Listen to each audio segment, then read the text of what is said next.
भारत की संसद राष्ट्रीय एकता का एक प्रभावी मंच है। चर्चा करें। संसद को लोकतंत्र का मंदिर कहा जाता है। संसद को लोकतंत्र का मंदिर कहा जाता है क्योंकि लोकतंत्र में संसद का वही स्थान है जो कि धर्म में भगवान का।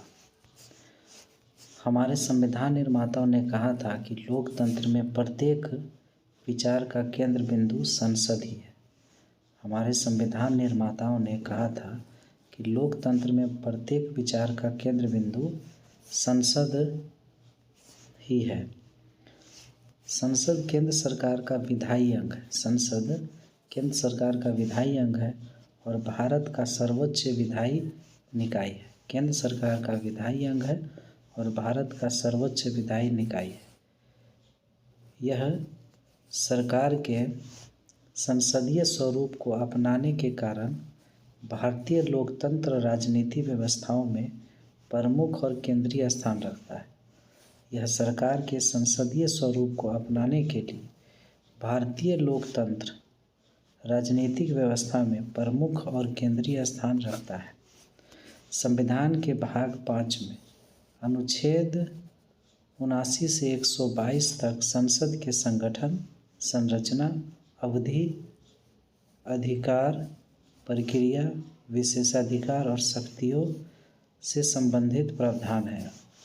भाग 5 में संसद से संबंधित आर्टिकल 79 से 122 तक। संसद राज्यसभा, लोकसभा, राष्ट्रपति से मिलकर बनता है। राज्यसभा के बारे में देखिए। संविधान के अनुच्छेद 80 में राज्यसभा का स्वरूप है। संविधान के आर्टिकल 80 में राज्यसभा का स्वरूप है। राज्यसभा की अधिकतम संख्या 250 निर्धारित है, जबकि वर्तमान में 245 सदस्य है राज्यसभा में। इसमें 229 सदस्य राज्यों का प्रतिनिधि करती है। 229 सदस्य राज्यसभा में राज्यों का प्रतिनिधि करती है और 4 सदस्य संघ राज्य क्षेत्र यूनियन टेरिटरी की प्रतिनिधि करते हैं और 12 सदस्य राष्ट्रपति द्वारा मनोनीत होते हैं। लोकसभा संविधान के अनुच्छेद 81 में है। लोकसभा का 81 में लोकसभा का संगठन है। लोकसभा की अधिकतम संख्या 552। लोकसभा की अधिकतम संख्या 552 निर्धारित की गई है, लेकिन वर्तमान में लोकसभा में 543 सदस्य हैं। इनमें 530 सदस्य राज्यों से है और 13 सदस्य संघ राज्य क्षेत्रों से है। 1952 से 2020 के बीच भारत के राष्ट्रपति द्वारा एंग्लो इंडियन समुदाय के 2 सदस्य को नामित किया जाता था, जिसे 104वें संविधान संशोधन अधिनियम 2019 द्वारा समाप्त कर दिया गया। जो 2 सदस्य मनोनीत होते थे वो 104वें संविधान संशोधन 2019 द्वारा समाप्त कर दिया गया।